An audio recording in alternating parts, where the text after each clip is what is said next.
그 중에 한 사람이 자기가 낳은 것을 보고 큰 소리로 하나님께 영광을 돌리며 돌아와 예수의 발 아래 엎드려 감사하니 사마리아 사람이라. 예수께서 대답하여 이르시되 10사람이 다 깨끗함을 받지 아니하였느냐? 그 9은 어디 있느냐? 이 이방인 외에는 하나님께 영광을 돌리러 돌아온 자가 없느냐 하시고 그에게 이르시되 일어나 가라, 내 믿음이 너를 구원하였느니라 하시더라.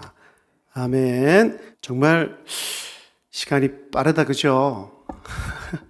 한 해를 시작한 지가 엊그제 같은데 그 큰 행사인 행복나눔 축제가 끝이 나고 안도의 한숨을 좀 쉴까 했는데 또 여러 가지 준비된 사역들이 있기에 이 긴장을 늦출 수 없는 것 같습니다. 진짜 중요한 게 뭘까요, 여러분? 방향입니다, 방향. 정말 우리 교회가 우리 주님이 원하시는 그 방향으로 가고 있는가? 그걸 확인하기 위해서는 늘 말씀을 가까이 해야 되고 무엇보다 기도하는 생활을 해야 합니다. 기도하지 않으면 잠잘 수밖에 없습니다. 우리 교회가 영적으로 더욱더 깨어날 수 있도록 여러분들이 기도의 용사임을 명심하시고 어느 곳에 있든지 어느 자리에 있든지 온된 교회와 이 가정과 더 나아가 이 나라와 민족을 위해서 계속 기도해 주시면 감사하겠습니다. 기도할 때 하나님께서 역사해 주시고 응답해 주실 줄로 믿습니다.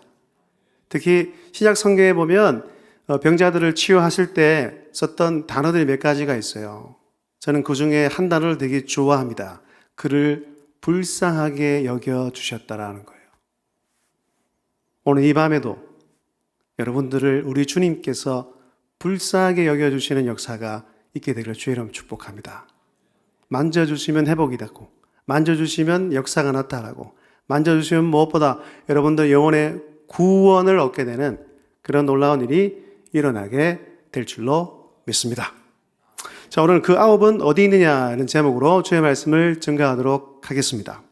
우리나라 법에 보면 유실물 횡령죄가 있습니다. 물건을 잃어버렸는데 그 잃어버린 것을 횡령하면 죄를 받는다는 뜻인데요. 그걸 좀 길게 설명하면 우연히 습득한 남의 물건을 상당한 기간 주인에게 돌려주지 않거나 경찰에 신고하지 않을 시 처벌을 받는 규정입니다. 여러분, 길을 가다가 값 나가는 물건을 주었다고 좋아할 만한 일은 아닙니다. 잘못하다가 신고를 당해서 처벌을 받을 수 있다는 얘기입니다. 그러면 잃어버린 물건을 찾아 주인에게 돌려줬을 경우는 어떻게 될까요? 우리나라 법은 반드시 주인이 습득자에게 감사를 표시하도록 규정해 놓았다고 합니다. 저도 처음 알았습니다. 이걸 유실물 제4조를 보면 이렇게 정의를 하고 있는데요. 앞에 보시고 함께 읽도록 하겠습니다. 시작. 유실물의 주인은 습득자에게 5 이상 100분의 20 이하의 범위에서 보상하여야 한다고 규정해 놓았다는 얘기예요. 만약 습득자가 주인의 보상이나 감사 표현이 마음에 들지 않으면 법의 테두리 안에서 소송을 할 수도 있습니다. 따라서 이 법에 따르면 감사하지 않는 것은 뭐가 됩니까? 죄가 된다는 얘기예요. 참 재미있는 세상입니다. 그런데 말입니다. 이 법은 성도인 저와 여러분에게도 아주 중요한 것을 시사해 주고 있습니다. 생각해 보십시오. 우리가 가진 것 중에 처음부터 내 것인 것, 나의 재료를 가지고 내가 설계해서 내가 만든 것이 과연 몇 개나 됩니까? 우선 나 자신부터 내 것이 아니고 내 인생도 또 내가 가진 모든 것도 내 것이라고 할 만한 것이 없지요. 다 남의 것, 아니 우리 주님의 것입니다. 즉 우리는 지금까지 주님의 것으로 살아왔다는 말입니다. 그렇다면 원래 주인이신 주님께 감사하는 것이 당연하지 않겠습니까? 여러분, 하루를 살면서 그 하루를 허락하신 주님께 또 그 하루를 살아갈 수 있도록 필요한 것을 다 마련해 놓으신 주님께 과연 몇 번이나 감사하면서 살아가고 있습니까? 혹시 그 모든 것이 자신의 것이라고 착각하고 있지는 않습니까? 혹시 감사하기는커녕 불평, 불만, 원망이 더 많지는 않습니까? 실수로 잃어버린 것을 찾아서 돌려주는 사람에게도 5%에서 많게는 20%까지 감사를 표시하는 것이 법적인 규정이라면 하나님의 것을 가지고 평생을 살아온 우리가 원주인이신 하나님께 감사를 표시하는 것은 지극히 너무나도 당연한 일입니다. 소원하건대 받은 은혜를 은혜로 여기고 은혜로 생각하고 감사하고 감격하며 살아가는 우리 모든 주의 백성들이 다 될 수 있기를 주의 이름으로 축복합니다. 우리 예수님께서 자신의 구속 사역을 완성하기 위해 예루살렘으로 올라가시는 길이었습니다.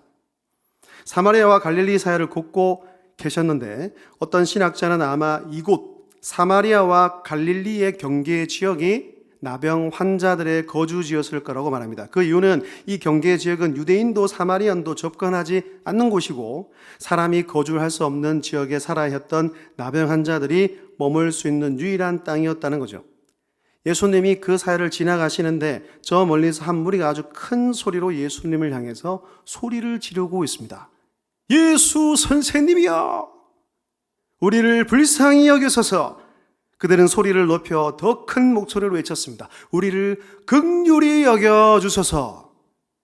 이들은 다름 아닌 나병 환자들이었죠.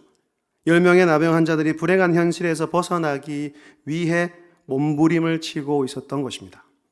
나병, 지금은 한센병이라고 불립니다. 이 나병을 흔히 천병이라고 했습니다. 하늘이 내린 벌이라고 해서 그렇게 불렀다는 거죠. 아마도 인간이 겪는 질병 가운데 가장 처참하고 아마 가장 끔찍한 병이 아닌가 생각됩니다. 직접 가까이서 본 적은 없지만 영화나 사진을 통해서 본 그들의 모습은 말로 표현할 수 없을 정도로 끔찍했습니다. 얼굴이 일그러지고 살이 썩어 문드러지다가 결국에는 수족, 손과 발이 떨어져 나가는 그런 끔찍한 병이 바로 나병, 한센병이었다는 거죠. 그 당시 나병 환자들은 두 가지 고통을 당하고 있었습니다. 말씀드린 것처럼 첫 번째는 나병 환자의 육체적인 고통이 있었다는 거죠. 얼굴이 이그러지고 살이 썩어 문드러지고 심하면 손과 발이 떨어져 나가는 병을 앓는 나병 환자들의 육체적인 고통, 얼마나 심했겠습니까? 말로 표현할 수 없을 정도로 그 고통이 심했을 것입니다. 우리가 상상할 수 없을 정도로 그 고통이 심했다는 거예요. 나병 환자들이 쓴 책이나 시를 읽어보면 그들이 받았던 육체적인 고통이 얼마나 크고 고통스러웠는지를 충분히 알 수 있습니다. 두 번째는 나병 환자들의 정신적인 고통이었습니다. 나병 환자들의 아픔은 단순히 육체적인 고통만이 아니었어요. 정신적인 고통도 뒤따랐다는 거죠. 어떻게 보면 오히려 육체적인 이 고통보다 정신적인 고통이 그들을 더 힘들게 했을지도 모르겠습니다. 이 전염성으로 인해 나병 환자들은 항상 격리를 당했습니다. 모든 자유를 박탈당했습니다. 거주권을 박탈당하고 살고 있던 마을에서 쫓겨나 사람들과는 어울릴 수가 없었죠. 사랑하는 가족들과도 생이별을 해야 했고 사람들이 살지 않는 외진 곳에 버려진 인생으로 살아야만 했습니다. 더구나 이 병으로 인해 그 가문과 가족들까지도 아주 큰 치명상을 입을 수가 있었습니다. 오늘 본문에 나오는 나병 환자들도 마찬가지로 육체적인 고통과 정신적인 고통을 동시에 받고 있었죠. 그러니 그들의 목소리가 얼마나 애절하고 간절하고 컸겠습니까? 소문으로 듣던 또 그 소문이 뭐예요? 예수님이 지나가시기만 하면, 그분의 옷자락을 잡기만 하면 아픈 사람들이 낫더라는 소문이 이곳까지 들려오게 된 것입니다. 안전뱅이가 일어나더라. 소경이 눈을 뜨더라. 그 예수님이 눈앞에 지나가고 있어요. 그들의 외치는 소리는 처참한 인간의 울부짖음이었습니다. 몹쓸병에 걸려 처자식을 고향에 두고 문정걸식하며 온갖 멸시천대를 받아가며 죽는 날까지 썩어가는 몸을 이끌고 살아온 그들이었기에 주님을 찾는 그들의 목소리는 애절하고 간절했을 거라는 얘기예요. 예수 선생님이야! 떠나가지 않겠어요? 뒤돌아봐야 되잖아요. 그분이 내 목소리를 들어주셔야 되잖아요. 그래야 소망이 있는 거잖아요. 불쌍히 여기소서, 우리를 긍휼히 여기소서. 자비로우신 예수님께서는 그들을 보시고 그들이 부르짖는 목소리를 들으시고 그들을 불쌍히 여겨주셨습니다. 할렐루야. 그리고 이렇게 말씀을 하시죠. 14절 말씀입니다. 14절 말씀 함께 읽겠습니다. 시작. 보시고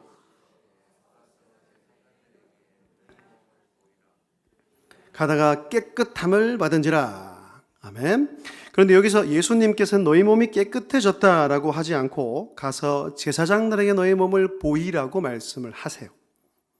예수님께서 이렇게 말씀하신 이유가 있습니다. 유대 사회에서는 피부병이 생기면 그것이 나병인지 아닌지 그 여부를 진단하기 위해서 의원이나 의사에게 가는 것이 아니라 제사장에게 갔다는 겁니다. 그러면 그 제사장은 상처 부위를 진단하고 만일 그 부위가 보통 피부병이 아니라 나병 같은 그런 나병이라면 나병이라고 선언을 하게 됩니다. 그때부터 그 사람은 격리되어서 아주 비참한 생활을 하게 된다는 거죠. 그러다가 하나님의 특별한 은혜로 낫게 되면 다시 그 몸을 제사장에게 보여야만 했습니다. 제일 먼저 제사장에게 가서 그 사실을 확인하고 속건제와 속죄제를 드려야만 완전히 나은 사람으로 인정을 받을 수 있었습니다. 그래서 예수님께서는 이 10명의 나병 환자들에게 가서 제사장들에게 너의 몸을 보이라고 그렇게 말씀해 주셨던 겁니다. 오늘 본문 말씀을 보면 알 수 있듯이 놀랍게도 이들이 다 순종을 했다는 겁니다. 여러분, 이건 되게 놀라운 거예요. 생각해 보십시오. 아직도 그들의 몸에는 아무런 변화가 나타나지 않았습니다. 예수님께서 말씀을 하셨을 때 나병이 완쾌되지도 않았는데 몸을 보이기 위해 제사장에게로 간다는 것은 결코 쉬운 일이 아닙니다.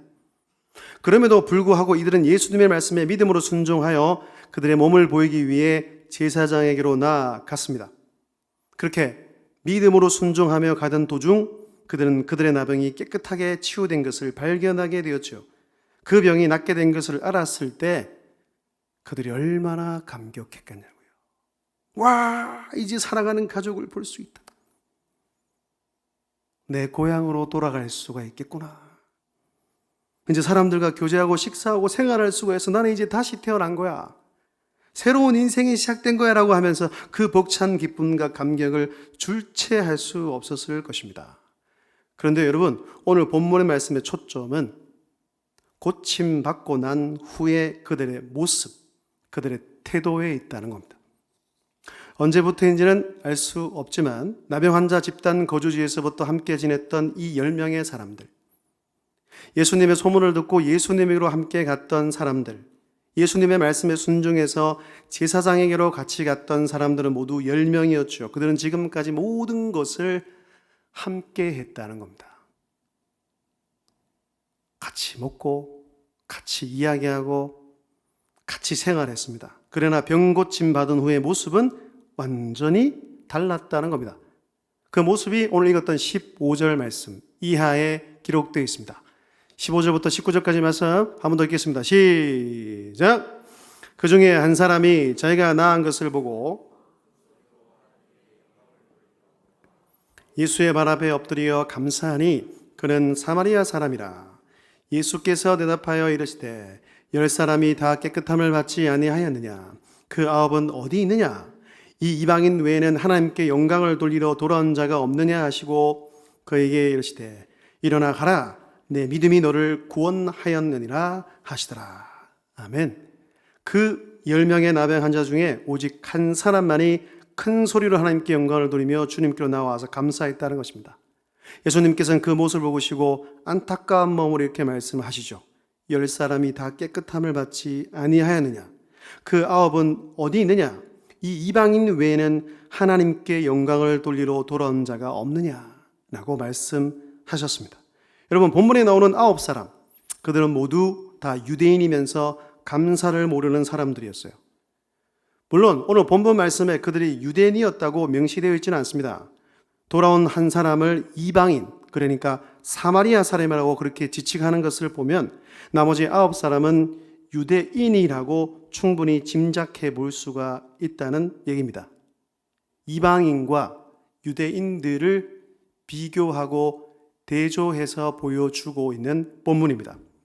스스로 하나님의 적통, 적자, 선민이라고 자랑하던 유대인들은 주님께 감사하지 않고 그들로부터 손가락질을 받고 따돌림 받던 미운 오리 새끼 같던 사마리아 사람만이 예수님께 돌아와 감사를 드렸다는 것입니다. 여러분 잘 생각해 보십시오. 유대인과 사마리아인 중에 누가 은혜를 더 많이 경험했을까요? 누가 더 많이 하나님에 대해서 알고 있을까요? 누가 더 하나님의 말씀을 더 많이 듣고 어렸을 때부터 율법과 절기를 통하여서 감사란 말을 더 많이 들었을까요? 유대 사람이죠. 은혜를 깨달아 알만한 사람은 유대 사람입니다. 여러분, 이 9사람은 아브라함의 후손들입니다. 그리고 모세의 율법을 배운 사람들입니다. 이 사마리아 사람보다 많이 알고 많이 배우고 많이 듣고 많이 본 사람들이란 얘기예요. 그런 어릴 때부터 하나님의 율법과 절기를 통해 감사에 대해서 알고 몸소 배웠을 것입니다. 여러분, 이들의 모습을 보면서 드는 생각이 무엇입니까? 저는 이런 생각을 했습니다. 아무리 감사에 대해서 많이 알고 듣고 배운다 할지라도, 아니 먼저 믿는다 할지라도 그것이 습관적인 신앙에만 머문다면 절대로 감사로 이어지지 않는구나 라는 것을 느꼈습니다. 여러분, 이 9사람은 어쩌면 자신들에게 주어진 그 큰 은혜를 너무나 당연한 것으로 여겼을지도 모릅니다. 그러니까 먼저 믿었다고 해서 더 많이 알고 들었다고 그것이 반드시 감사로 이어지지 않을 수도 있다는 말을 제가 하고 있는 겁니다. 사랑하는 여러분, 저와 여러분의 모습은 어떠합니까? 습관적인 신앙에만 머물러 있거나 우리에게 주신 많은 은혜를 너무나도 당연하게 여기고 살아가고 있지는 않습니까? 부족한 것들에 대해서는 늘 하나님께 기도하잖아요. 이것 주세요. 저것 주세요. 고쳐주세요. 하셔도 됩니다만, 하지만 주신 것에 대해서, 이미 받은 것에, 지금 내가 누리고 있는 것에 대해서는 당연하게 여기고 살아가고 있지는 않은지 우리 자신의 모습을 돌아볼 필요가 있다는 것입니다. 오늘 우리가 살아가는 이 한순간 한순간들이 생각해보면 다 하나님의 은혜요, 그야말로 다 감사의 제목들이 아닙니까? 지금까지 호흡하며 하루하루를 살 수 있는 것, 나의 자녀들이 아무 탈 없이 건강하게 잘 자라주는 것, 이렇게 건강한 모습으로 하나님께 나와 예배드리고 찬양하고 함께 기도할 수 있는 것, 우리 가정이 주님이 주시는 평안을 누리며 하루하루를 살아가는 것, 아무 탈 없이 직장 생활을 할 수 있는 것, 아무 탈 없이 사업체를 운영하는 것 등등, 이 모든 것들이 다 하나님의 은혜라는 것입니다. 여러분, 당연한 것이 아니에요. 이런 것들을 당연하게 생각하고 여기면 절대로 감사하며 살 수 없습니다.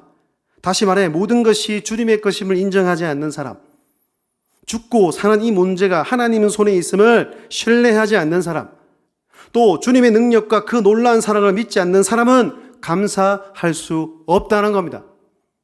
우리는 사도 바울처럼 마땅히 이렇게 고백해야 될 줄로 믿습니다. 화면 보시고요. 함께요. 시작! 그러나 내가 나된 것은 내게 주신 그의 은혜가 헛되지 아니하여 내가 모든 사도보다 더 많이 수고하였으나 내가 한 것이 아니요 오직 나와 함께 하신 하나님의 은혜로다. 할렐루야. 여러분, 진짜 약할 때 강함 되심을 믿으십니까? 여러분, 사도 바울의 그 고백은 정말 그의 전체 인생에 담긴 신앙 고백입니다. 내 약함을 자랑한다는 게 무슨 뜻입니까, 여러분? 내가 지금까지 살아온 것 하나님의 은혜입니다. 내가 누린 것 다 주님께서 주셨다는 그의 놀라운 고백이 담겨 있는 거예요. 지금 읽었던 말씀도 마찬가지 아닙니까? 내가 한 것이 아니래요. 오직 나와 함께 하신 하나님께서 하셨다는 것입니다. 이걸 잊을 때가 우리가 얼마나 많이 있습니까? 이걸 잊고 살아가니까 내가 누리는 것에 대해서 감사하지 않는다는 겁니다. 여러분, 이 세상에 당연한 것이 무엇이 있습니까? 여러분들 이 자리에서 예배를 드릴 수 있는 어떤 자격을 누가 주셨습니까? 하나님께서 부르지 않고 하나님께서 여러분들을 구원해 주지 않고 하나님께서 믿음을 주지 않으셨다면 어떻게 이 자리에 나와 이 시간에 졸리고 피곤하지만 하나님을 신뢰하고 하나님을 바라보고 우리 주님만이 나의 소망이라고 외치며 예배할 수 있습니까? 하나님께서 다 그 은혜로 우리에게 허락해 주셨기 때문이라는 얘기예요. 이 자리에 놓으신 여러분 모두는 하나님께서 베풀으신 은혜를 당연한 것으로 여기지 않고 하나님의 큰 은혜임을 깨달아 진정으로 하나님께 감사를 올려드리고 감사의 삶을 사는 여러분들이 다 될 수 있기를 주의 이름으로 축복합니다. 우리 주님께로 돌아와 감사를 드린 한 사람, 사마리아인이었습니다. 여러분, 사마리아인은 어떤 사람입니까? 유대인들에게 멸시와 천대를 받았던 사람이죠. 유대인들은 혈통의 순수함을 중요시했기 때문에 혼혈인 사마리아 사람들을 멸시하고 사람 취급을 하지 않았습니다. 그들을 짐승과 같이 여겼지요. 그들은 선택받은 민족이 아닙니다. 율법에 대해서도 잘 모릅니다. 그리고 절기에 대해서도 들어본 적도 없고 배운 적도 없습니다. 그러나 분명한 한 가지, 자신에게 베풀어 주신 은혜를 아는 사람이었고 그 은혜에 대해 감사할 줄 아는 사람이었다는 얘기예요. 그는 제사장에 가던 발걸음을 되돌려 예수님 앞에 나왔습니다. 그리고 그는 하나님께 영광을 돌리고 진정으로 온 마음을 다해 감사를 드렸습니다. 이 사마리아 사람은 자신에게 일어난 치유 기적의 배후에 하나님이 계셨고 그의 능력이 이 메시아이신 예수님을 통하여 성취되었음을 깨달았기에, 그것을 믿었기에 예수님께 감사하기 위해 돌아왔던 것입니다.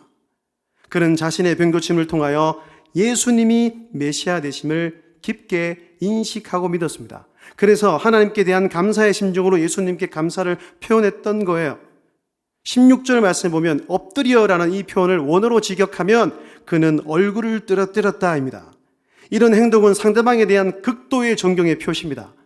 이 사마리아 사람은 자기를 치유한 예수님께 최고 존경의 뜻을 표하기 위해 엎드렸던 것이죠.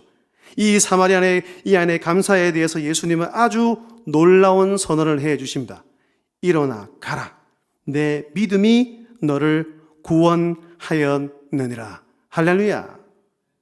유대인 9사람, 이 사람들은 육체의 질병, 나병은 고침을 받았습니다. 그러나 영원히 구원받는 복, 참된 복은 받지 못했고 누리지 못했습니다. 여러분, 물론 이 말씀을 이렇게 오해하시면 안 됩니다. 이 9사람은 예수님 앞에 감사하지 않아서 영원히 구원받는 복을 받지 못했고, 사마리아 사람은 하나님께 영광을 돌리기 위해 돌아와 예수님께 감사했기 때문에 영원히 구원받은 복을 받았다. 그렇게 해석해서는 안 됩니다. 여러분, 감사는 영원 구원의 조건이 되는 것이 절대 아닙니다. 오직 구원받을 수 있는 그 조건은 믿음입니다. 믿음. 오직 믿음, 메시아 되신 예수님을 영접하고 믿음으로 구원받게 되는 것입니다. 예수님께서 이 사마리아 사람에게 본 것은 감사 자체보다 그 속에 있던 진짜 믿음을 보셨다는 거예요. 감사의 행동은 단지 그의 믿음을 확증하는, 그의 믿음을 나타내는 증거가 된 것입니다. 생각해 보십시오. 이 사마리아 사람의 병명이 무엇이었습니까? 나병입니다. 나병. 나병은 곧 천병이라고 했습니다. 천병이라는 것은 고침받는 것이 그 당시 거의 불가능하다는 뜻입니다. 지금은 좋은 약이라도 있지만 예수님 당시에는 그런 약도 없었습니다. 어떻게 보면 나병을 고칠 수 있는 길이 없다고 해도 과언이 아니죠. 그런데 이 사마리아 사람이 고침을 받았어요. 고칠 수 없는 병을 고침받았습니다. 그것도 약이나 주사나 어떤 의사, 의원이 아닌 예수님의 그 능력의 말씀으로 고침을 받았습니다. 예수님의 말씀을 믿고 나아가니까 자기 병이 깨끗하게 고침을 받게 된 것입니다. 그 순간 그는 깨달았어요. 내가 만난 예수가 메시아구나. 그가 구약에 약속된 구원자, 하나님의 아들이구나. 자신의 육체의 지병이 치유된 것을 통해 하나님을 영접하고 구원자이시고 메시아이신 예수님을 확실히 믿게 된 것입니다. 그래서 예수님께서는 내 믿음이 너를 구원하였느리라고 선언해 주신 겁니다. 사랑하는 여러분, 여러분들은 예수님을 누구라고 믿고 있습니까? 오늘 이 치유 사건을 통하여서도 오늘에게 분명하게 말씀해 주고 있습니다.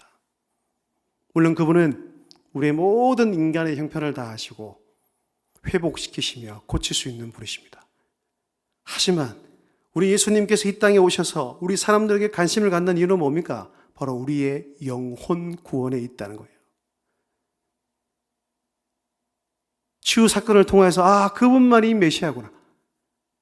그분을 통해서만 진정 회복이 있고 영원한 생명을 얻을 수 있는 것임을 오늘 또 우리에게 말씀해 주고 있다는 겁니다. 사랑하는 여러분, 최고의 복이 어떤 복입니까? 우리가 이 땅에서 진정으로 받아야 할 복이 무엇입니까? 그것은 바로 영혼이 구원받는 복인 줄로 믿습니다. 할렐루야. 오늘 이 자리에 놓으신 저와 여러분은 예수님을 우리의 구원자로 믿고 주님을 영접함으로 영혼 구원의 복을 받은 줄로 믿습니다. 우리는 다 구원의 은혜를 입었습니다. 할렐루야. 우리가 어떤 사람이었습니까, 여러분? 구원받기 전에 우리의 모습은 어떠했습니까? 우리는 하나님의 낙원, 왜? 관계에서 끊어져서 쫓겨난 인생을 살고 영원한 생명을 잃어버린 사람들이고 일평생 가난과 그 빈곤과 저주와 진노와 실패 속에서 살아가야 하는 그런 인생들이었어요. 그래서 이 땅에서 불의하고 악하게 살다가 열심히는 살지만 방향이 잘못됐기 때문에 의롭지 못한 행동을 하고 악하게 살다가 결국 영원한 멸망, 지옥 형벌에 처할 수밖에 없는 그런 인생이었다는 얘기죠. 그런데 이러한 우리 인생을 구원하시고 치료하시기 위해 십자가에 달려 몸짓고 피 흘려주신 분이 바로 그 하나님의 아들 예수 그리스도라는 겁니다. 그분으로 인하여 우리는 죄에서 용서함을 받고 가난과 저주와 진노와 질병과 영원한 심판에서 벗어나시며 영원한 생명의 길로 가게 된 것입니다. 그 놀라운 복이, 그 놀라운 은혜가 우리에게 임했다는 것을 믿으십니까? 저는 믿습니다. 그 놀라운 은혜가 저에게 임했다는 얘기예요. 그래서 목사가 되어 여전히 이 복음을 선포할 때가 얼마나 힘이 나는지 모릅니다. 여러분, 예수님밖에 없다는 거예요. 아니요, 우리의 돈 문제, 그러나 이 땅 가운데 아주 한시적인 겁니다. 근데 여러분들이 영원히 거듭나지 않으면 영원한 멸망길로 갈 수밖에 없다는 얘기예요. 우리가 어떻게 감사하고 어떻게 감격하며 살아갈 수 있겠습니까? 제가 말씀드렸잖아요. 그 복음의 감격이 줄어들지 않아야 된다는 거예요. 그 구원의 은혜가, 그 구원의 놀라신 그 놀라운 축복이 나에게 임했음을 날마다 느끼고 날마다 감격하고 살아갈 때 자연적으로 하나님께 감사하고 헌신하는 삶을 살아갈 수 있게 되는 것입니다. 혹여나 아직도 그 복을 얻지 못한 분이 계시다면 이 시간 이 말씀을 통해서 찾아오시는 우리 주님의 손을 꼭 붙잡는 은혜가 있기를 주의 이름으로 축복합니다. 이 말씀을 통하여서 믿기만 하면 구원받는다. 그 영혼을 건져내시고 영혼을 건져내실 뿐만 아니라 우리 모든 것들을 회복시켜 주시는 그 하나님을 만나고 그 예수님을 만나는 이 놀라운 밤이 될 수 있기를 주님의 이름으로 축복합니다. 여러분, 이것만으로도 우리는 하나님께, 우리 주님께 무한 감사를 올려드려야 하고 감사를 넘어 감격하는 인생, deep emotion, 아주 깊은 데서 우러나오는 그 감사가 터져 나와야 하는 것입니다. 우리에게 주신 모든 은혜, 특히 구원의 은혜를 당연한 것으로 여기지 않고 오늘도 내일도 영원토록 함께 하실 하나님, 오늘도 손 내미셔서 우리를 붙드시고 인도하시고 구원하시는 주님께 감사의 제사를 드리는 여러분이 될 수 있기를 주의 이름으로 축복합니다. 말씀을 맺겠습니다. 사랑하는 여러분, 그 아홉은 어디 있느냐? 그 아홉은 어디로 갔느냐? 오늘 이 시간 주님이 우리에게 물으십니다. 혹시 네가 그 아홉에 속한 사람은 아니냐? 너는 어느 쪽이냐? 여러분은 어떻게 대답하시겠습니까? 사마리아 사람처럼 하나님께 마땅히 감사하는 한 사람이 되십시오. 내가 누리는 것, 내가 가진 모든 것, 앞으로 내가 누리게 될 것, 그리고 내가 하나님의 자녀로 천국 백성으로 살 수 있는 것, 모든 것이 다 하나님의 은혜요, 이 모든 것이 다 주님의 것임을 믿습니다. 할렐루야. 그리고 기억하십시오. 온전한 은혜, 더 깊이, 더 깊고 더 풍성한 은혜를 경험하라고 맛보려면 감사하는 자가 되셔야 됩니다. 감사하는 자로 사셔야 합니다. 감사하는 자에게 하나님께서는 더 풍성하고 넘치는 은혜를 베푸십니다. 그러므로 항상 감사, 모든 일에 감사, 모든 사람에 대하여 감사하십시오. 그렇게 함으로 더 많고 더 깊고 더 높은 주님의 은혜와 능력을, 그분이 주시는 그 은총을 맛보고 이 땅 가운데서 남은 여생을 하나님의 은혜를 마음껏 누리시기를 주님의 이름으로 축복합니다.